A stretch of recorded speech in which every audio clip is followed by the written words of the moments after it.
حضرت عمر بن عبدالعزیز رحمۃ اللہ علیہ کا دور حکومت ہے اور قتیبہ بن مسلم باہلی نے سمرقند کو فتح کر لیا اور سمرقند کے بڑے بڑے پادری جمع ہوئے۔ انہوں نے کہا کہ مسلمانوں نے نہ ہمیں اسلام کی دعوت دی، نہ ہمیں جزیہ کی پیشکش کی اور نہ ہی کوئی اعلان جنگ کیا، نہ ہمیں سوچنے کا موقع دیا۔ انہوں نے دھوکے سے ہمارے اوپر حملہ کیا۔ ہم ان سے اپنا علاقہ خالی کروائیں گے، مگر کیسے؟ تو ایک نے کہا کہ مسلمانوں کا امیر المومنین بہت رحم دل ہے، اس کے نام خط لکھا جائے۔ تو امیر المومنین حضرت عمر بن عبدالعزیز رحمۃ اللہ علیہ کے نام پورا خط لکھا گیا۔ ایک شخص کو دے کر وہ خط لے کر روانہ ہوا سمرقند سے دمشق کی طرف۔ جب دمشق پہنچا تو اس نے ایک بہت عالیشان عمارت دیکھی، وہ اس کے اندر چلا گیا۔ کہا کہ تمہارا بادشاہ کدھر ہے؟ انہوں نے کہا یہ بادشاہ کا محل نہیں، یہ تو ہماری مسجد ہے۔ کہا مسجد کیا ہوتی ہے؟ انہوں نے کہا جہاں نماز پڑھی جاتی ہے۔ تم نماز نہیں پڑھتے؟ اس نے کہا میں مسلمان نہیں ہوں، مجھے بادشاہ کے محل کا راستہ دکھا دو۔ تو لوگوں نے اس کو راستہ دکھا دیا۔ اب وہ چلتے چلتے جب پہنچا تو اس نے کیا دیکھا؟ ایک کچا مکان ہے، اس کی چھت کی لپائی ایک شخص کر رہا ہے اور نیچے سے ایک عورت کھڑی اس کو گارا دے رہی ہے۔ تو وہ بڑے غصے سے واپس آیا۔ اس نے کہا کہ تم نے مجھے کدھر بھیج دیا؟ میں نے تو بادشاہ کے محل کا پتہ پوچھا تھا۔ انہوں نے کہا ہمارے بادشاہ کا محل یہی ہے، ہمارا بادشاہ اس کچے مکان میں رہتا ہے، اس کچے مکان میں رہتا ہے۔ وہ واپس آتا ہے، دروازے پر دستک دیتا ہے، اندر سے عمر بن عبدالعزیز رحمۃ اللہ علیہ نکلتے ہیں، خط ان کو دیا جاتا ہے۔ وہ پورا خط پڑھتے ہیں اور کہتے ہیں یہ تو ظلم ہے، اسلام اس ظلم کی اجازت نہیں دیتا، اسلام کے ہاں مذہب کی قید نہیں، ظلم اگر مسلمان پر ہوگا، عیسائی پر ہوگا، یہودی پر ہوگا، کسی پر بھی ہوگا تو اسلام اس کے خلاف ہے۔ انہوں نے اسی پیپر کی پشت پر 2 سطریں لکھی۔ کس کو لکھی جا رہی ہیں؟ اسی کو لکھی جا رہی ہیں جس نے سمرقند پر حملہ کر کے قبضہ کیا ہوا ہے۔ قتیبہ بن مسلم کے نام 2 سطریں لکھی جا رہی ہیں کہ ایک قاضی کو مقرر کرو اور ان کا مقدمہ سنو اور حق پر فیصلہ دو۔ نیچے سٹیمپ لگائی، سائن کیے، اس کو دے دیے، پیپر دے دیا۔ اس نے کہا ان 2 سطروں سے کیا ہوگا؟ بڑی بے دلی کے ساتھ وہ واپس آیا اور اپنے پادریوں کو اس نے پرچہ دیا اور کہا اس سے کیا ہونے والا ہے؟ یہ 2 سطریں مسلمانوں کو ہمارے اس علاقے سے نکالیں گی؟ یہ کیسے ہو سکتا ہے؟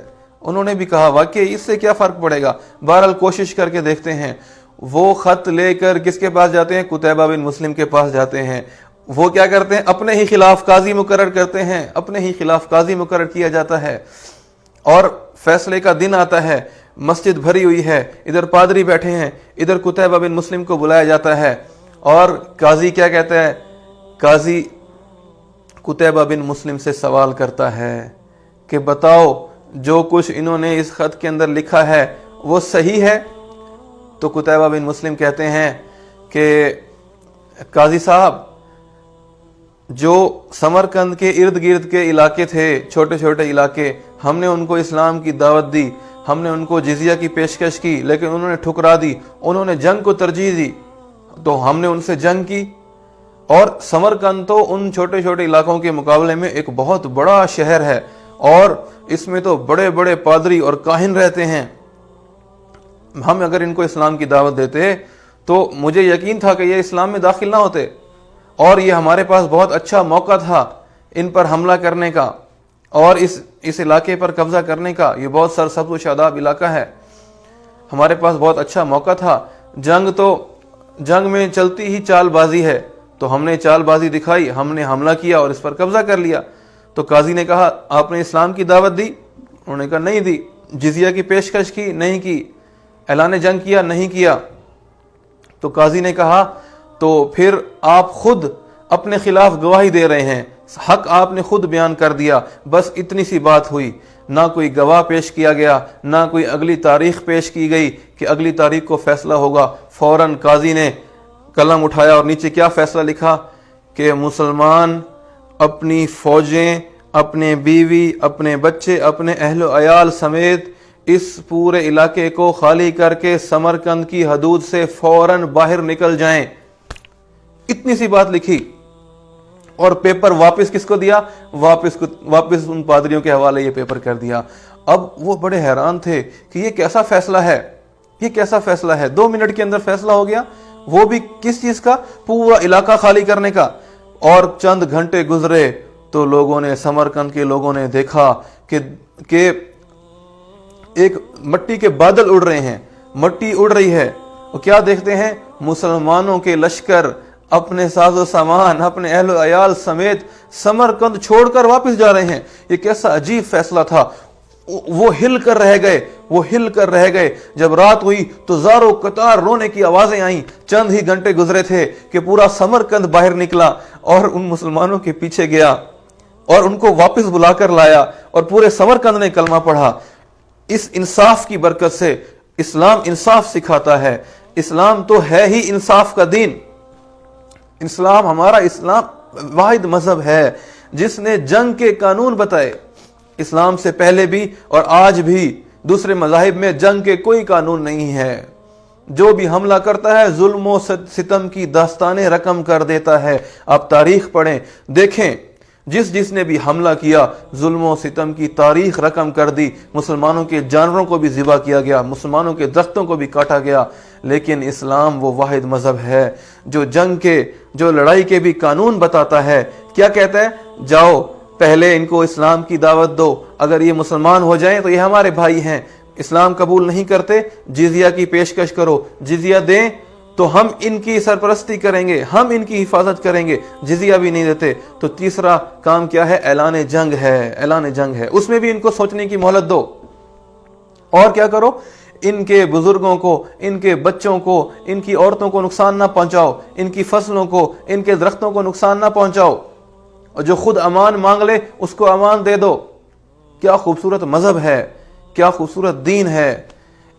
اس انصاف کے فیصلے نے پورے سمرقند کو بدل کر رکھ دیا۔ پورا سمرقند مسلمان ہوا، اور اس کی برکت سے کئی صدیوں تک سمرقند مسلمانوں کا دارالخلافہ رہا۔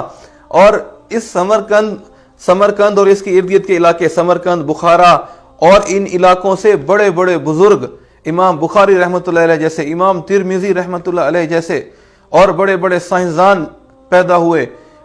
ثقافت کا اور تعمیرات کا اور علم کا یہ کئی صدیوں تک یہ علاقہ مرکز رہا۔ یہ انصاف ہے، اسلام یہ انصاف سکھاتا ہے۔ ہم کیسے مسلمان ہیں اور ہمارا کیسا ملک ہے، بنا ہی اسلام کے نام پر ہے۔ ہم کون سی عدالت، کوئی ایک عدالت پورے پاکستان میں سے کوئی ایک عدالت ایسی ہے ہمارے پاس جو ہم پیش کر سکیں کہ یہ اسلامی عدالت ہے ہمارے پاس؟ ہماری اس عدالت میں انصاف ہوتا ہے؟ ہماری یہ عدالت انصاف پر مبنی ہے؟ کوئی ایک جج پیش کر سکتے ہیں، کوئی ایک وکیل پیش کر سکتے ہیں؟ میرے بھائیوں، ہم کہاں نکل گئے، ہم کہاں چلے گئے؟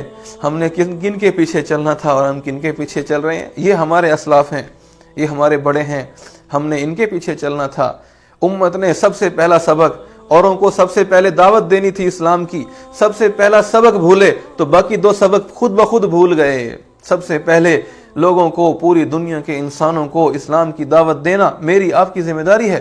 ساری دنیا کے انسانوں کی، قیامت تک آنے والے انسانوں کی ہمدردی دل میں رکھنا، ان کو اسلام کی طرف بلانا میری اور آپ کی ذمہ داری ہے۔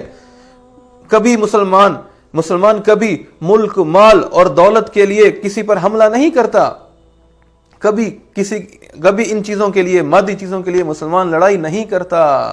ہاں، مسلمان تو اس لیے جاتا ہے کہ وہ اسلام قبول کر کے ہمیشہ کے لیے کامیاب ہو جائیں۔ میرے بھائیوں، دعوت کا کام میری آپ کی پوری امت کی ذمہ داری ہے۔ آؤ ہم نیت کریں کہ یہ مقصد جو اللہ نے ہمیں دے کر بھیجا ہے، اس پر ہم خود بھی آئیں گے، اوروں کو بھی اس مقصد پر آنے کی دعوت دیں گے، انصاف کو قائم کرنے کی کوشش کریں گے، سچے پکے مسلمان بنیں گے، کام کے مسلمان بنیں گے، ایمان والے بنیں گے، اور اپنے ملک کو اسلامی، صحیح معنوں میں اسلامی ملک بنائیں گے۔ میں بھی نیت کرتا ہوں، آپ سب بھی نیت کریں، اور اس کے لیے ہم سب نے مل جل کر کوشش کرنی ہے، اس کی بھی نیت کریں۔ اللہ تعالیٰ ہم سب کو عمل کی توفیق عطا فرمائے۔